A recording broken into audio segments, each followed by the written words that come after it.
Hello, good morning. My name is Kimberly Wilson and welcome to Doga. So I'm going to be here with you regularly, and what I wanted to do today is start by introducing you to Mookie, who is napping at the moment. So I'll bring him more into our experience in just a bit.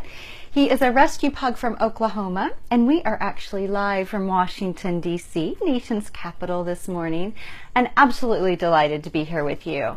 I wanted to talk a bit about what is Doga and how can you incorporate it with your dog, maybe your cat, maybe your ferret, whatever you may have around. But definitely, Doga is a thing. It's been hitting actually studios. I've been teaching Doga for about 10 or 15 years, and we started by bringing it to Washington, D.C. with Washington Humane Society. And so people from the studio, Yoga Studio Tringo Space, would bring their dogs, their animal companions that they usually have to leave at home when they practice yoga. And we would do yoga outside in a park. And then Washington Humane Society would bring their adoption van.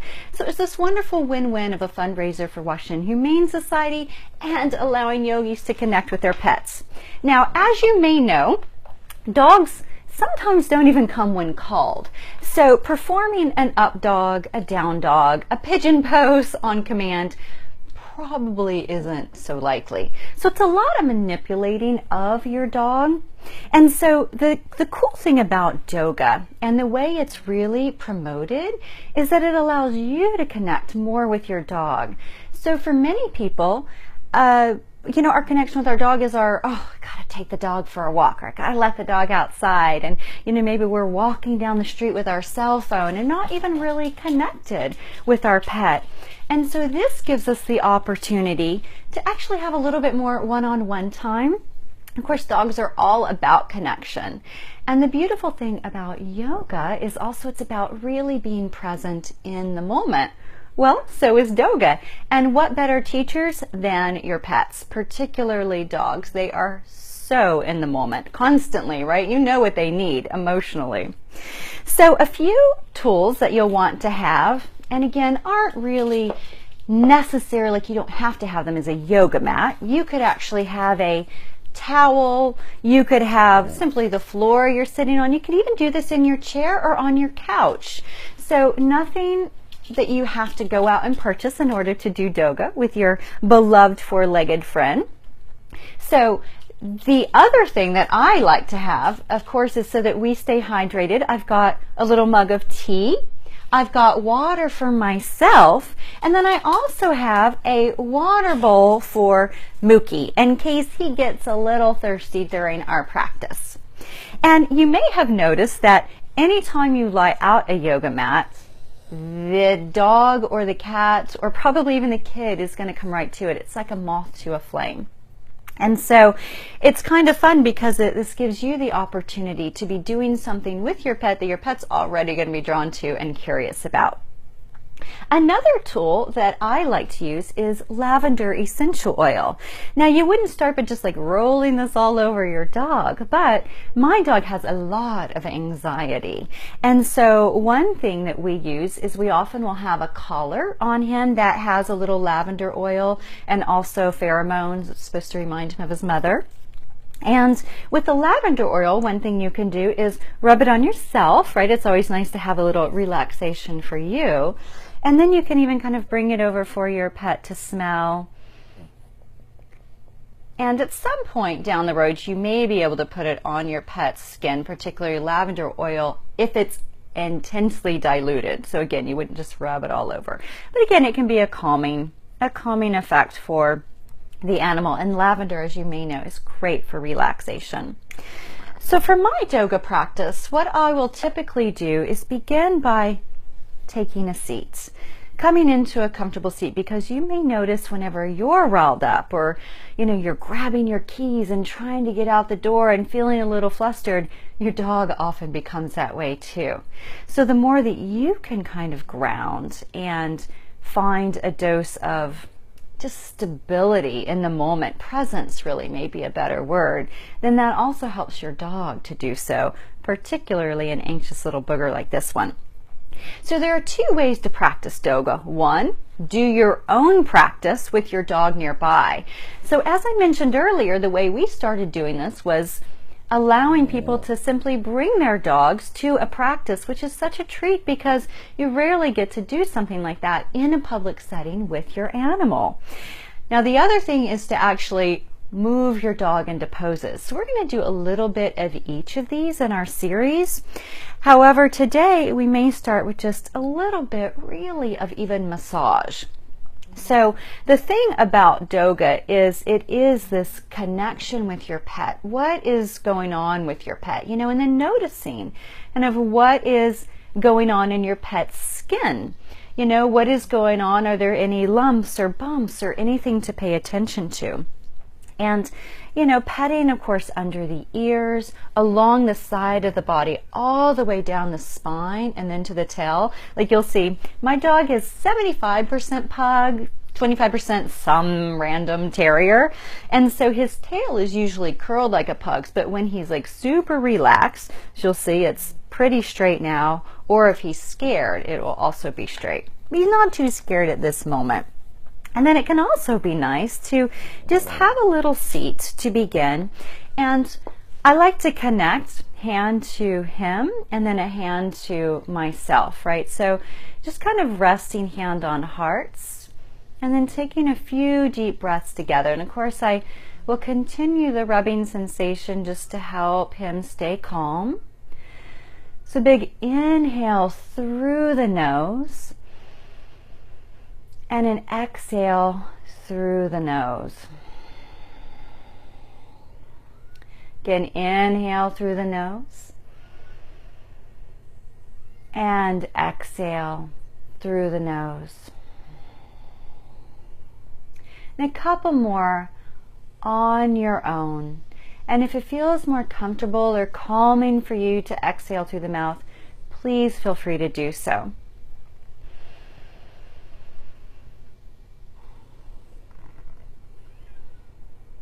Once more.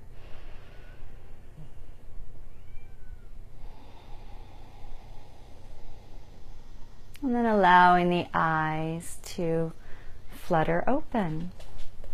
So from here, come on over, Mook Mook. We are going to come into butterfly pose. So so good. So butterfly pose, you bring soles of the feet together. Again, your dog's probably not going to bring his or her feet together. So what I like to do is practice poses where I can really kind of incorporate and connect.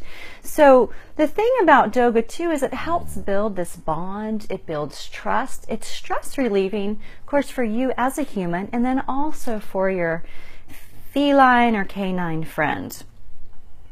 And so for him, just letting him kind of rest within the nook of my feet and legs, I continue petting, and then I also will fold forward.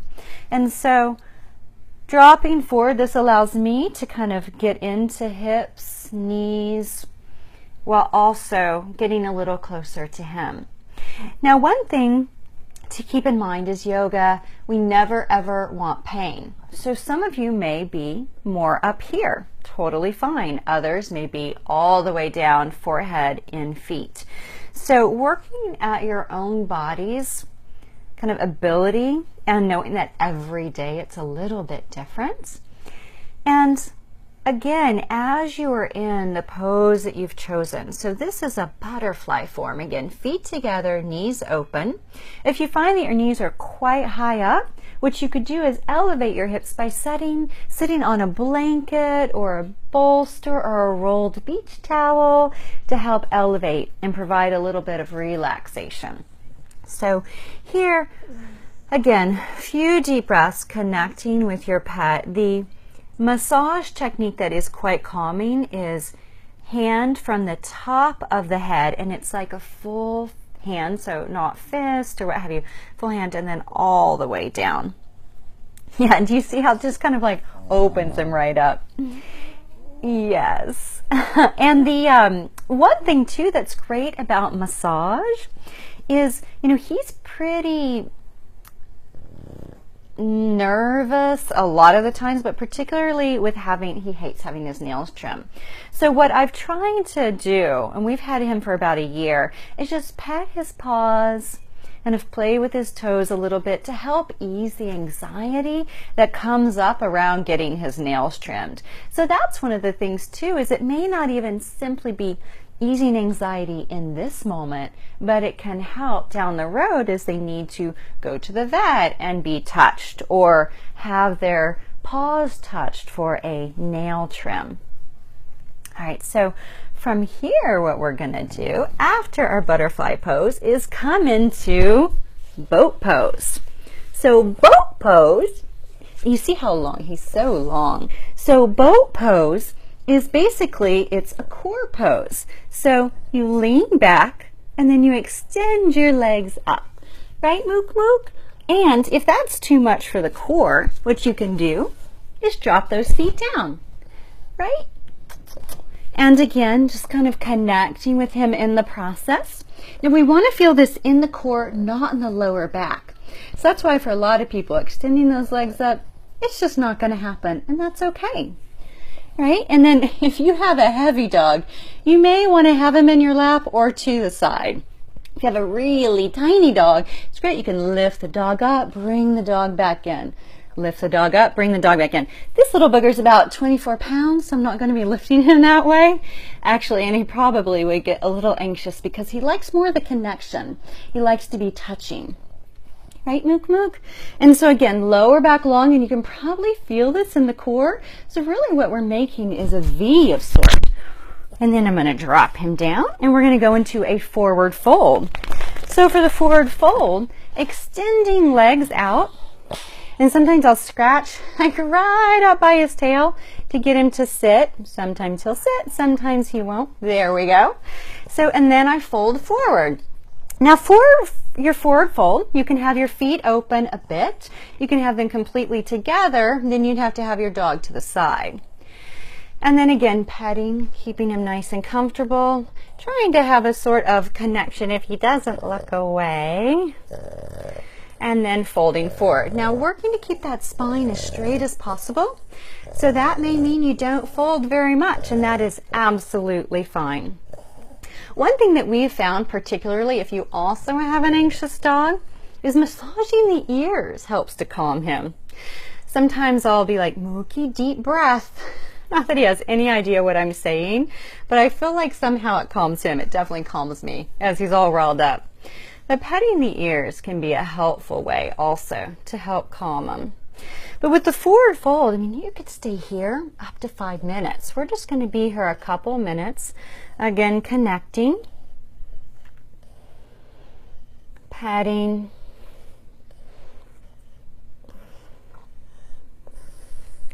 and noticing how this is so much more of a connection for your animal than the typical, I mean, dog walks, of course, are amazing, but how to be able to do more to connect with your pet, build trust, nurture your body and spirit in the process. It's a win-win. And again, you'll see if you have a yoga mat and you roll it out, I can't even do my first pose without the animals getting on top of it.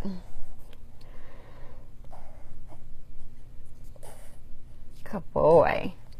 Yes. And then I'm going to roll back up. And then bringing hands behind the back. So now we'll take a little bit of a back bend. So hands behind back. You see how he'll just rest. He's nice and chill. And again, if you need to, taking a drink. It's always nice, again, I love to have green tea and water nearby. Again, nice and calming, and a wonderful way to practice mindfulness during this practice. So bringing the arms behind your back. Okay, so you can cartwheel them back if that's okay for your shoulders. Bring them directly behind the body, a little bit out to the side. Shoulder blades down, chest lifts up. Deep, full breaths. Now, you may want to take this a little bit deeper. You can drop hands down. Turn the fingertips in toward the body. Again, gaze is up. So think here of drawing those shoulder blades in toward one another and lifting through the chest. And then rolling up, and then again walking forward. So back bend and forward bend.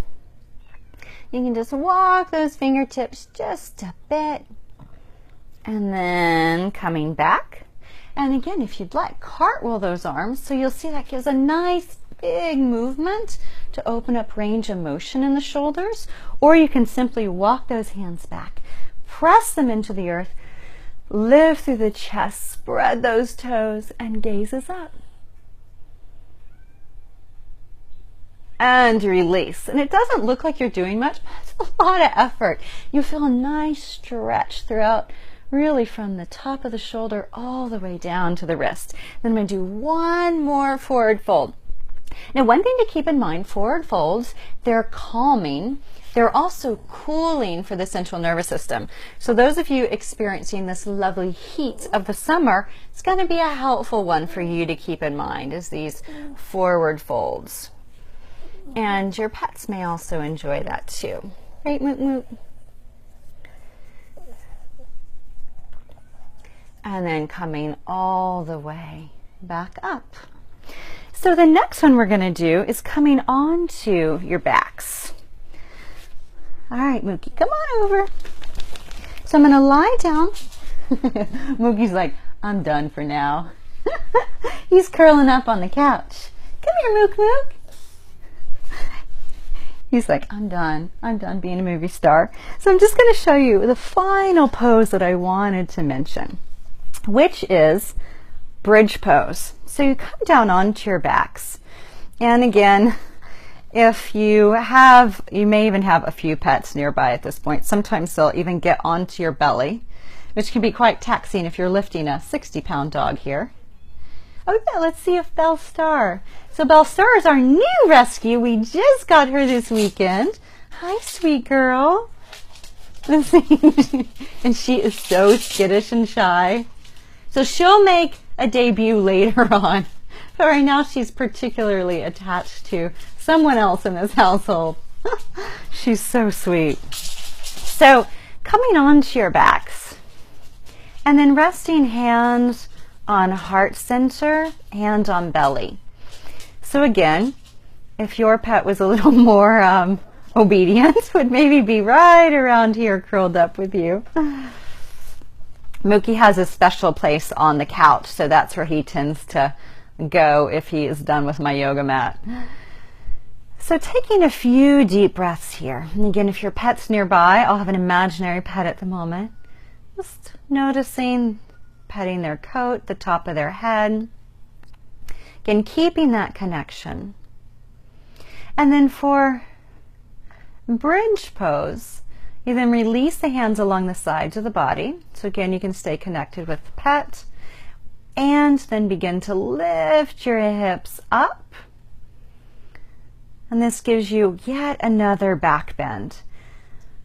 And gaze can be, I've got my eyes closed, gaze can be up, gaze could be at your pet as you're connecting to your pet. Again, there's no right or wrong with this. The idea is to make this as comfortable as possible while also allowing yourself to feel a little bit of sensation. So that's the thing with yoga, is we always want to find what's called our edge, which is the point, never pain, right? But past comfort zone, meaning that I don't feel anything, into a little bit of sensation. And then releasing down. All the way down. And then we move into our final pose, which is Shavasana. Someone see if I can get him back. For Shavasana, because he's doing his own Shavasana at the moment on the couch. Come here, Mook Mook. Mookie! Come here, sweetie. Yeah, he's like, okay, I'm back. So for Shavasana, what we could do is some dogs, and he will do this from time to time, get onto their backs, right? And then you can pet their belly. So for him, it looks like he's just gonna sit. He's gonna lie down. There he goes, rolling over. So really this is his Shavasana, so I'm gonna lift right on up. And then instead, or in turn, what I'm gonna do, I'm also gonna bring out the lavender oil again. See if he would like a little sniff of that. He likes it. Put a little bit more on me. And allow him to have yet one more final massage for his practice today. So as you saw, he worked really, really hard. And you will end up with dog hair all over your yoga mat, sometimes with slobber, and then dog hair stuck to the slobber, or if they go and get some water, which happened right before we started filming, and then there's water dripped all over your mat. It's part of the process. It's part of the practice. And you know, one of the things too that about this practice that I love is it's completely chaotic at times, particularly if you're doing this with a few dogs and a few people. And it also is completely unpredictable. I mean, sometimes he's in the mood for Doga. Sometimes he wants to be across the room doing his own thing on the couch, as we saw today. So take the time, if you can, over the next few days to have a Doga session with your dog.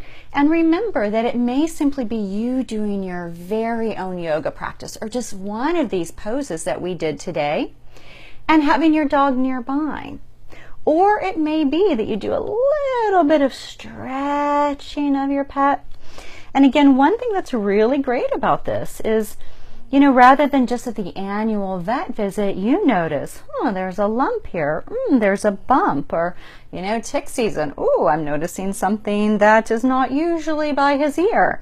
You know, and you can catch these things a little bit sooner than you could if you wait for that annual vet visit for the touching for lumps and bumps.